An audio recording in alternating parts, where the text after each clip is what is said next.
दोस्तों नमस्कार, मेरा नाम है डॉक्टर के पांडे और आपका इस चैनल पे बहुत बहुत स्वागत है। दोस्तों आज हम बात करने वाले हैं आपसे टिनेस्मस के बारे में। टिनेस्मस क्या होता है, क्या क्या लक्षण इसके साथ साथ में ऐड होते हैं और क्या वजह होती है जिसकी वजह से होता है। तो आज हम इसके बारे में पूरी चर्चा करेंगे आपसे। तो दोस्तों बेहतरीन वीडियो होने वाली है, बहुत ही इंफॉर्मेटिव है, अंत तक देखिएगा। और साथ में अगर ये आपको अच्छा लगता है तो इसको लाइक और शेयर जरूर करिएगा और कमेंट करके जरूर बताइएगा कि आपको ये लगा कैसा, ये इन्फॉर्मेशन कैसी लगी और आपके कितने काम आई। उसके पहले अगर आप चैनल पर नए हैं तो सब्सक्राइब कर लीजिए, तो इस तरह की इन्फॉर्मेटिव वीडियो में लेकर के आता रहता हूँ जिससे आप लोगों का बहुत फायदा होता है। तो आइए हम बात करते हैं टिनेस्मस के बारे में। टिनेस्मस बेसिकली क्या होता है कि टिनेस्मस कोई बीमारी नहीं है, ये सिर्फ एक लक्षण, एक सिम्टम है जो कि बड़ा भयानक होता है। ठीक है, एक ऐसा लक्षण जिसके अंदर में ऐसा महसूस होना कि लैट्रिन लगी हुई है लेकिन हो नहीं रही, पेट के अंदर में मरोड़ हो, और खास तौर से पेट का जो निचला पोर्शन होता है लोअर एब्डोमेन वहां पे, और खास तौर से अगर हम बात करें तो रेक्टम और कोलन, ये दो जो हमारे एलिमेंट्री कैनाल के पोर्शन होते हैं वहां पे ऐसी फीलिंग, वहां पे किसी भी चीज की वजह से अगर वहां पे सूजन हो जाए या इस तरह की भावना हो कि बार बार लैट्रिन महसूस हो रही हो, लैट्रिन जाने के बाद बहुत थोड़ी सी या बिल्कुल ना के बराबर हो रही है, इसको हिंदी में एक वर्ड यूज करते हैं कूथन होना। ठीक है, टिनेस्मस को हिंदी में कहते हैं कूथन होना। तो ये चीज अगर पाई जा रही है तो उस कंडीशन में, या उस कंडीशन को हम कहते हैं टिनेस्मस या कूथन। तो अब ये कंडीशन क्या क्या हो सकता है इसमें और क्या क्या हो सकता है आप देखेंगे। जिसको टिनेस्मस महसूस होता है, टिनेस्मस मतलब मरोड़ से महसूस होना, नीचे लोअर एब्डोमेन में भारीपन से महसूस होना, ऐसा महसूस होना जिससे लैट्रिन लगी हुई है, हो नहीं पा रही है, या कभी कभी बार बार जाना पड़ रहा है, एक बार हो गया है फिर भी थोड़ी देर बाद फिर से महसूस हो गया कि नहीं यहाँ कुछ फिर से लग गई, कुछ खाए पिए तो महसूस हो गई कि हाँ फिर से जाना पड़ रहा है। ये सारे कूथन के या टिनेस्मस के लक्षण है। ठीक है, अब ये अलग अलग बीमारी नहीं, कई बार मैं बता दूं कि ये कोई बीमारी नहीं है, ये सिर्फ एक लक्षण है जो कि आपको दिख रहा है अपने ऊपर, कारण तो कुछ और है। ठीक है, तो अभी हम लक्षण के बारे में बात कर रहे हैं कि और क्या क्या हो सकता है। आप देखेंगे कि ऐसे पेशेंट को जब वो स्टूल करने के लिए जाता है तो लैट्रिन पूरी तरह से पास नहीं हो पाती है, पेट में गैस बन रही होती है बड़बड़ की, कभी अभी आवाज हो सकती है, कभी ऐसा महसूस होता है कि थोड़ी सी लैट्रिन पास हुई, काफी देर तक बैठना पड़ा लेकिन फिर भी महसूस तो हो रही है कि और पास हो गई लेकिन हो नहीं रही है। ठीक है, तो इस तरह के सिम्टम्स आते हैं, पेट के निचले पोर्शन में भारीपन सा महसूस होना, इस तरह के सिम्टम्स आपको बार बार देखने को मिलेंगे। तो ये है टिनेस्मस के बारे में। अब इसके कारण क्या क्या हो सकते हैं। कारण इसमें जो मैंने बताया आपको कि सबसे बड़ा कारण ये होता है कि किसी भी वजह से अगर आपके ब्रेन को ये मैसेज पहुंच जाए कि पेट के अंदर में कुछ है जिसको बाहर निकालने की आवश्यकता है। ठीक है, तो एक्चुअल में यही होता है, ब्रेन को ये सिग्नल जाता है।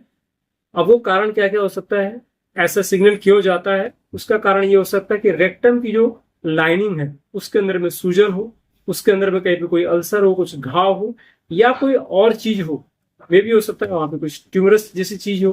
कभी कभी ये अलग अलग बीमारियों में इस टाइप के सिम्टम्स आते हैं, जैसे आईबीएस में होता है इरिटेबल बाउल सिंड्रोम जिसको बोलते हैं, या क्रॉन्स डिजीज में होता है, या रेक्टम में अगर सपोज हेमोराइड्स की कंडीशन है, फिस्टुला की कंडीशन है, वहां पे कोई घाव है, तो कई सारे कारण हो सकते हैं, या किसी वजह से वहां पे अगर सूजन है वहां पे, तो इन कंडीशन में क्या होगा कि बार बार लैट्रिन जाने की आवश्यकता महसूस होती है, या किसी कहीं पे और कोई इन्फेक्शन अगर वहां पे पहुंच गया है किसी और वजह से अगर हो गया है, तो मे भी हो सकता है फिशरी कंडीशन हो, उसकी वजह से कोई इन्फेक्शन हो गया हो जो रेक्टम या कोलन की जो लाइनिंग होती है अंदरूनी उसके अंदर में। तो वहां पे अगर इस टाइप की कोई तकलीफ होती है उसकी वजह से ब्रेन को एक सिग्नल जाता है कि वहां पे कुछ है, स्टूल है जिसको पास करने की आवश्यकता है, इस तरह का सिम्टम होता है। और वो फिर वहां की जो मांसपेशियां होती है उनको सिग्नल देता है कि भाई तुम उसको इवैक्यूएट करो, उसको बाहर की तरफ लेके जाओ। तो इस टाइप के सिम्टम लो, और इसलिए वो बार बार ऐसी इच्छा महसूस होती है, बॉडी इस तरह से रिएक्ट करती है, कभी कभी स्टूल होता है कभी कभी नहीं होता है, केवल इच्छा महसूस होती है, डिजायर महसूस होती है, अर्जिंग महसूस होती है, उसको बाहर करना है। तो ये कारण होता है टिनेस्मस का, और इस तरह से क्रियाविधि होती है टिनेस्मस की जिसमें वो इस टाइप के सिम्टम्स को प्रोड्यूस करता है। तो दोस्तों हमने बताया आपको कारण क्या क्या हो सकता है, कैसे क्रियाविधि इसकी चलती है, सिम्टम्स कैसे आते हैं, क्या क्या चीजें आती हैं, कुछ मेडिसिन के बारे में भी मैं बात करता हूँ।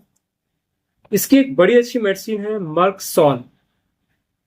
मर्कसॉल उस कंडीशन में काम आती है जबकि टिनेस्मस के साथ में ब्लीडिंग हो, ब्लड ज्यादा जाए, म्यूकस कम जाए, ठीक है, क्योंकि इसमें म्यूकस का जाना भी अमूमन हो जाता है, क्योंकि इसमें म्यूकस मेम्ब्रेन जो होती है लाइनिंग की, वो वहां से म्यूकस सेक्रेट करती है। तो एक कारण ये हो गया। तो मर्कसॉल एक बहुत अच्छी मेडिसिन इसकी है ऐसी कंडीशन के लिए जबकि ब्लीडिंग ज्यादा हो, म्यूकस कम जाए। और वहीं पे एक दूसरी दवा है मर्ककॉर, जिसके अंदर में म्यूकस ज्यादा होता है, ब्लीडिंग कम होती है। ये दोनों में अंतर है, इसको समझ लीजिए। मर्कसॉल में ब्लीडिंग ज्यादा होगी, म्यूकस कम होगा। मर्ककॉर में ब्लीडिंग कम होगी, म्यूकस ज्यादा होगा, ठीक है। दोनों के अंदर एक सिम्टम पाया जाता है, मुंह के अंदर में लार का बनना, जीभ थोड़ी सी मोटी मोटी हो जाती है, खासतौर से मर्कसॉल के अंदर में, और प्यास बहुत रहती है मर्कसॉल के अंदर में।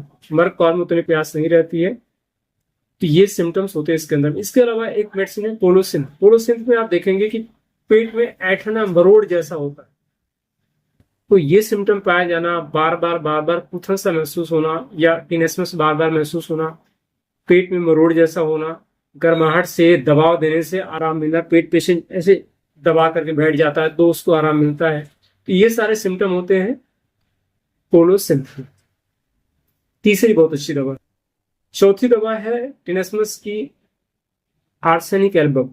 आर्सेनिक एल्बम उस कंडीशन में दी जाती है जब पेशेंट को बहुत ज्यादा घबराहट, बेचैनी से महसूस हो, बार बार लैट्रिन जाने की इच्छा हो, साथ में थोड़ा थोड़ा पानी बार बार पीने की इच्छा हो, गर्म पानी से पेशेंट को आराम मिले या वहां पे गर्माहट से आराम मिले पेशेंट को। तो इस सिम्टम पे, और घबराहट बेचैनी बहुत हो, तो वहां पे आर्सेनिक एल्बम बहुत अच्छा काम करती है। इवन कोई अगर इन्फेक्शन है तो उस इन्फेक्शन की, आप जानते हैं कि आर्सेनिक एल्बम बहुत अच्छी दवा होती है, तो उस कंडीशन में अच्छा काम करती है। कभी कभी अगर ये टिनेस्मस या स्टूल बार बार जाना अगर रात में ज्यादा हो, तो रात में अगर ज्यादा हो तो वैसी कंडीशन की बहुत अच्छी दवा है मर्कसॉल और सल्फर।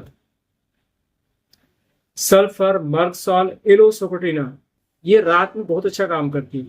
पोलोसिन भी वहां पे बहुत अच्छा काम करती है रात के वक्त।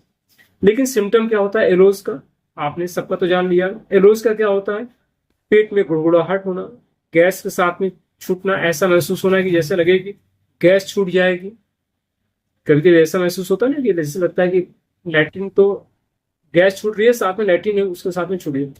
तो इस सिम्टम पे बहुत अच्छा काम करती है एलोसोकोटिना। इसकी 200 पोटेंसी या 30 पोटेंसी को बार बार आप लेते हैं तो ये बड़ी इंपॉर्टेंट मेडिसिन है एलोसोकोटिना।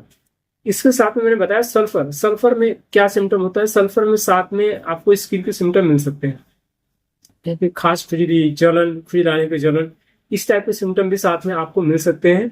और वहां पे जो अच्छी दवा काम करती है, रात के वक्त में अगर है, गूथन बार बार हो रही है, ठीक है, तो वहां पे बहुत अच्छा काम करती है सल्फर।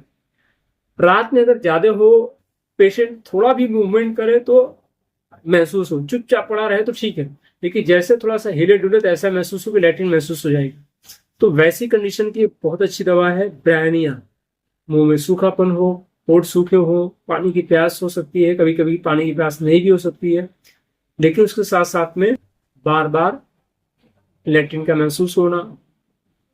तो इस सिम्टम पे, और खासतौर से ये सिम्टम कि चुपचाप पड़ा रहे तो ठीक है, लेकिन जैसे थोड़ा सा मूवमेंट इधर उधर हो वैसे लैट्रिन महसूस हो जाए, तो वहां पे ब्रायनिया बहुत अच्छा काम करती है। उसमें इसकी 30 या 200 पोटेंसी को आप यूज कर सकते हैं, ये अच्छा वर्क करती है। तो ये कुछ एक मेडिसिन है और अलग अलग सिम्टम्स मैंने बताया, आपको बताया कि सिम्टम पे कौन कौन सी मेडिसिन काम करती है। तो दोस्तों ये कुछ जानकारी है, अगर ये जानकारी आपको अच्छी लगती है तो डेफिनेटली आप मुझे कमेंट करके बताइएगा कि आपने इसका कैसे उपयोग किया हुआ। इस पे मेरी ये बुक आ रही है टिनेस्मस पे ही, आपको लिंक में भी हो सकता है कि इस वीडियो के नीचे में दे दूं, या फिर आपको मेरी वेबसाइट है drkkpandey.com, आप वहां पे जाएंगे, वहां पे इस बुक के बारे में इंफॉर्मेशन मिल जाएगी कि कब आ रही है और कब आपको उपलब्ध हो जाएगी। तो इसके बारे में आप डिटेल में पूरी इंफॉर्मेशन ले सकते हो उस बुक से। तो दोस्तों फिर मिलता हूँ आपसे एक और इन्फॉर्मेटिव वीडियो में। अगर आपने अभी तक लाइक नहीं किया तो लाइक करके जाइएगा, कमेंट करके जाइएगा कि कैसा आपको लगा, और आप शेयर जरूर करिए उन लोगों के साथ में जो आपके जानने वाले हैं जिनको इसकी आवश्यकता है। फिर मिलता हूँ आपसे एक और इन्फॉर्मेटिव वीडियो में, तब तक अपना ख्याल रखिएगा। जय हिंद, जय भारत दोस्तों।